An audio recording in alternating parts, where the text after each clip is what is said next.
गौरी के आंसू उसके अंदर का दर्द बयां करते थे। वह खुद को बहुत ही बेबस और लाचार पाती थी।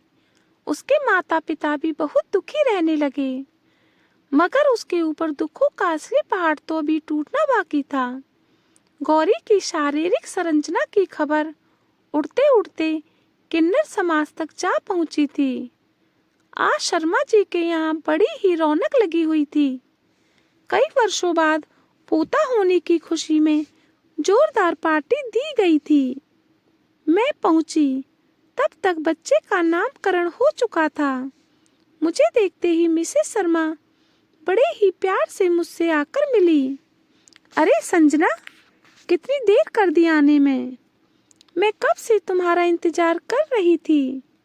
अरे आंटी, वो बस बच्चों को स्कूल से ले लाकर फिर ट्यूशन क्लास में पहुंचाकर सीधे आपके पास ही आई हूँ। मतलब बच्चों को नहीं लाई, ये तो गलत बात है। शर्मा आंटी ने थोड़ी सी नाराजगी व्यक्त करते हुए कहा। आंटी, कल से दोनों के ही एग्जाम शुरू हो रहे हैं, बस इसलिए। खैर मेरी छोड़िए, ये बताइए पोते का क्या नाम रखा है। तुम्हारे अंकल ने नाम रखा है पार्थ। बड़ा ही प्यारा नाम है। आपको बहुत बधाई हो आंटी। सारी बातें यहीं खड़े खड़े करोगी क्या। कहकर आंटी मुझे अंदर ले गई। अंदर के हॉल में एक कोने में सोफे पर वृंदा अपने नन्हे से राजकुमार को गोद में लिए बैठी थी। नीचे फर्श पर कुछ औरतें बैठी गीत गा रही थी। नन्हा पार्थ अपनी माँ की गोद में सुकून की नींद सो रहा था। मैं जाकर वृंदा के पास बैठ गई। वृंदा ने पार्थ को मेरी गोद में दे दिया। बड़ा ही प्यारा सा बच्चा था, एकदम कमल के फूल जैसा, कोमल और खूबसूरत। उसके चेहरे से नजर हटाने का दिल ही नहीं कर रहा था। लो संजना, पहले कुछ खा लो। आंटी ने नाश्ते की ट्रे मेरी तरफ बढ़ाते हुए कहा। मैंने आंटी के हाथ से चाय और नाश्ते की ट्रे लेकर अपने पास रख ली। पार्थ को दोबारा वृंदा की गोद में सौंपा।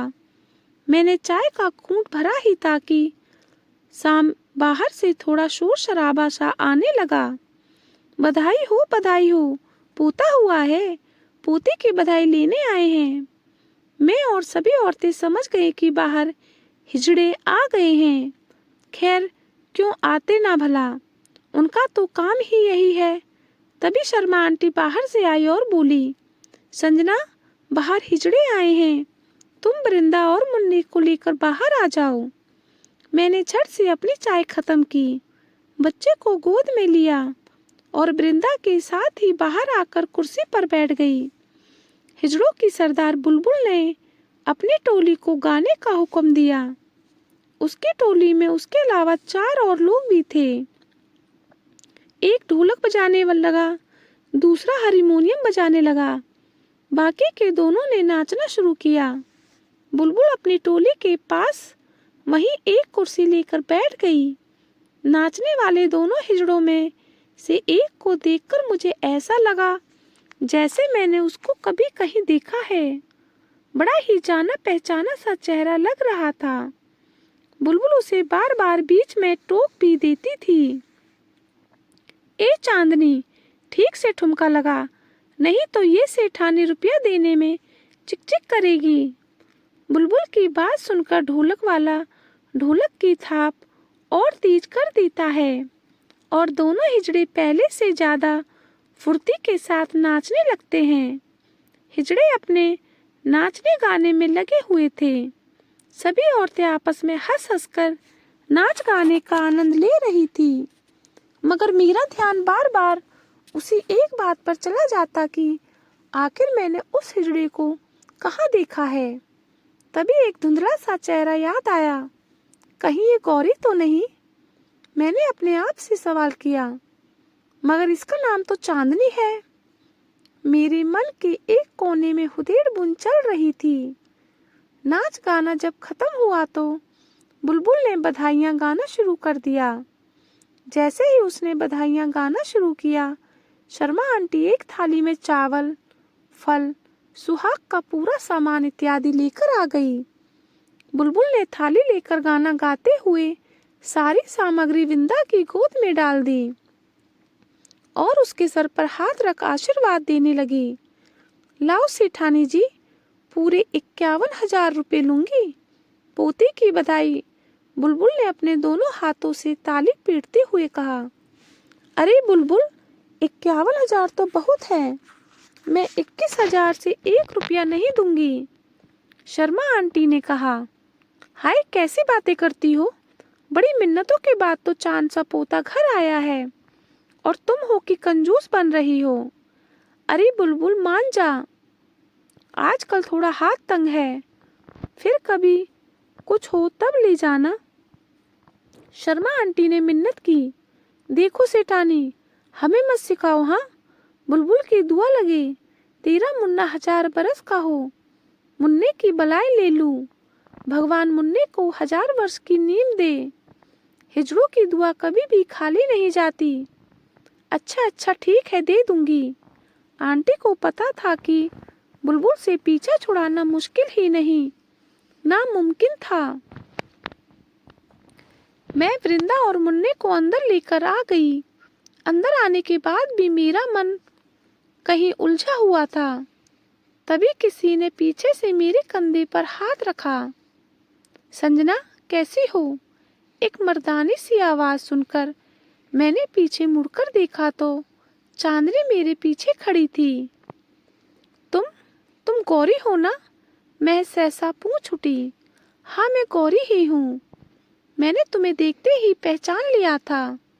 हाँ, मैं भी बड़ी देर से तुम्हारे बारे में ही सोच रही थी, लेकिन बुलबुल तो तुम्हें चांदनी नाम से। हाँ संजना, गौरी से चांदनी। बड़ी लंबी कहानी है, गौरी ने लंबी सांस लेते हुए कहा। गौरी, तुम तो रामपुर में थी, फिर यहाँ दिल्ली कैसे? यह जिंदगी भी बड़ी अजीब है, पल में इंसान को कहाँ से कहाँ लाकर खड़ा कर दे, पता ही नहीं चलता। कहते हुए गौरी एकदम शांत हो गई।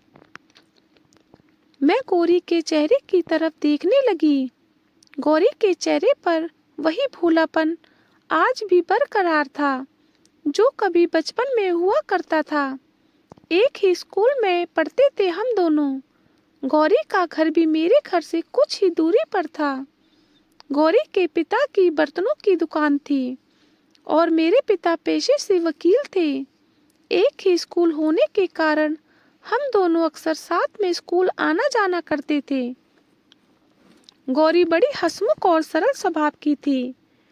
वह बहुत होशियार थी। हर साल क्लास में फर्स्ट आया करती थी। अक्सर हम लोग एक दूसरे के घर भी आया जाया करते थे। बचपन के दिन सुहावने होते हैं, वैसे ही हमारे भी थे। धीरे धीरे समय बीतता है और बचपन यौवन में परिवर्तित होता है। हमारे साथ भी ऐसा ही होना शुरू हुआ। बचपन से किशोरावस्था में कदम बढ़ रहा था। प्रकृति के अनुसार मेरा शारीरिक संरचना में भी परिवर्तन आना शुरू हो गया। मासिक धर्म की भी शुरुआत हो गई थी। मानसिक परिवर्तन भी आने शुरू हो गए थे, लेकिन मेरे उम्र की गौरी में कहीं कोई परिवर्तन नहीं आ रहा था।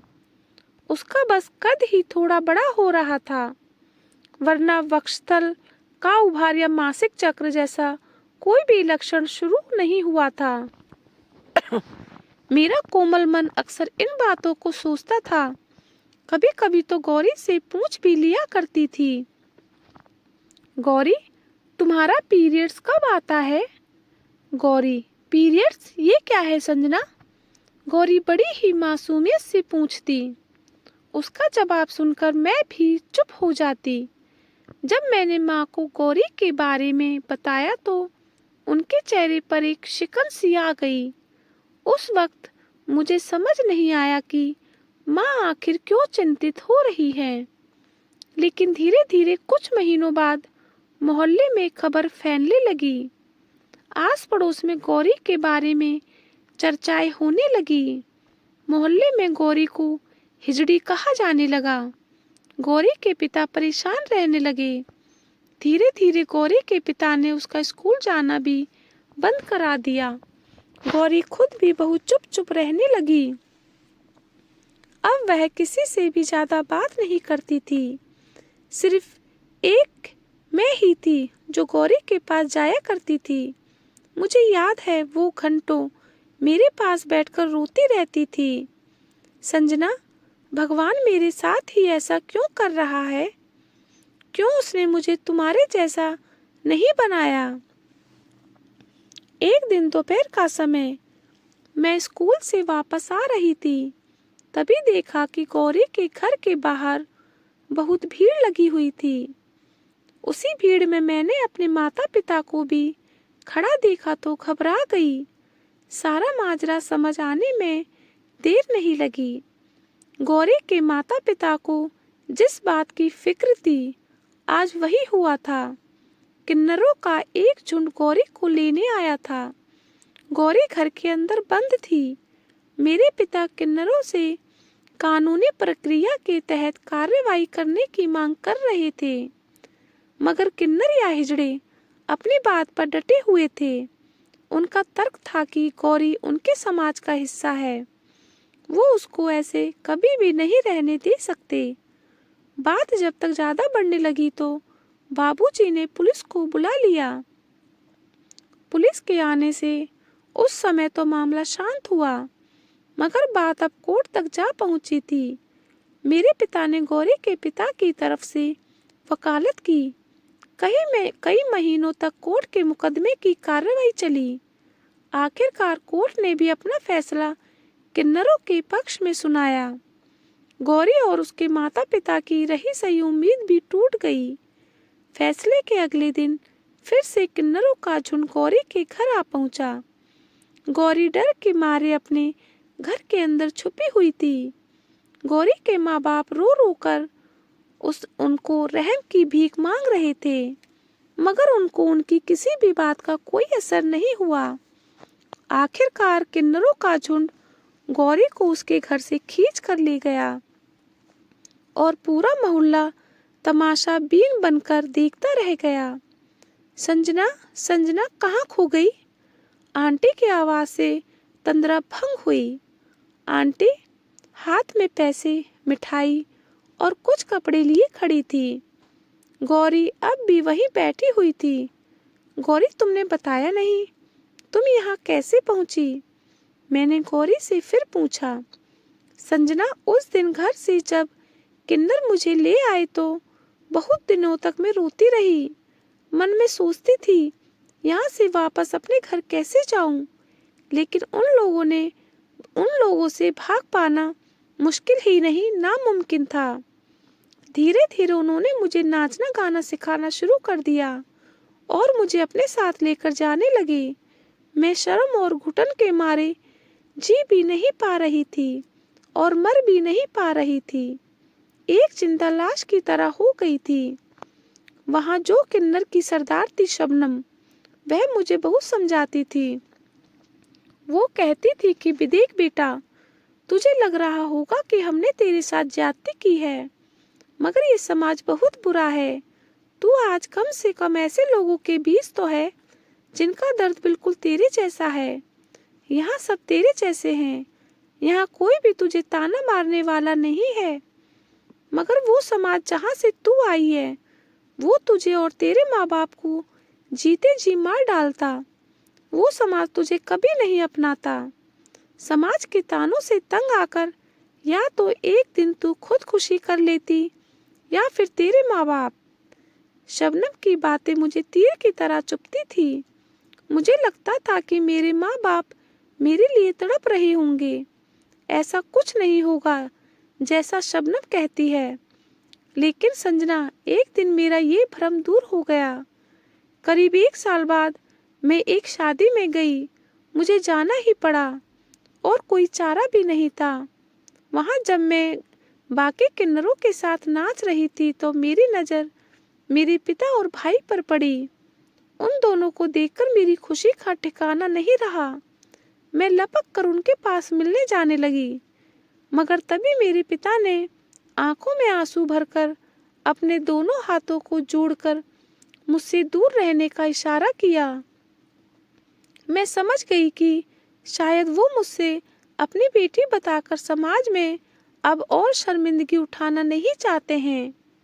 उस वक्त शबनम के कहे शब्द मेरे कानों में गूंजने लगे।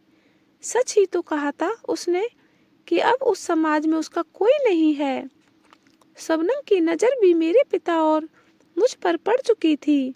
वो मेरे पास आई और उसने मुझे सीने से लगा लिया। शबनम के सीने से चिपकाकर मैं फूट फूट कर रोने लगी। उस समय उसने मुझे एक माँ की तरह सहारा दिया। मैंने शबनम से कहा कि मुझे अब इस शहर में नहीं रहना। शबनम ने मेरी परेशानी और मेरे दर्द को बखूबी समझा। वह बोली, रोती क्यों है गौरी? मैं हूं ना, मैं कल ही तुझे दिल्ली भेज दूंगी। वहां तू चांदनी के नाम से जानी जाएगी। गौरी को हमेशा के लिए यहीं छोड़ जाना और अब इस दुनिया में भी खुश रहने की कोशिश करना। शबनम की बातों ने मेरे जख्मों पर मरहम का काम किया। मैं अगले दिन ही दिल्ली आ गई। यहाँ बुलबुल के साथ मुझे रहने का मौका मिला। मैंने नियति को ही अपना नसीब समझकर जीना शुरू कर दिया। अब तो इन लोगों के साथ रहने की आदत हो गई है। कहते कहते गौरी थोड़ा भावुक सी भी हो गई और हल्का हल्का मुस्कुराने भी लगी। गौरी, अब हम एक ही शहर में हैं। मैं शादी के बाद यहीं रहूंगी। कभी भी इस सहेली की याद आए तो घर जरूर आना। यहीं पास में ही मेरा घर है। मैं जरूर आऊंगी, मगर आज के बाद तुम कभी मुझे गौरी कहकर नहीं बुलाओगी। गौरी को अब मैंने कब का पीछे छोड़ दिया है। अब मैं चांदनी हूँ। चांदनी बनकर ही खुश रहना चाहती हूँ। एक ऐसी दुनिया में रहना चाहती हूँ जहाँ सब लोग मेरे जैसे ही हैं। यहाँ कोई भेदभाव नहीं है।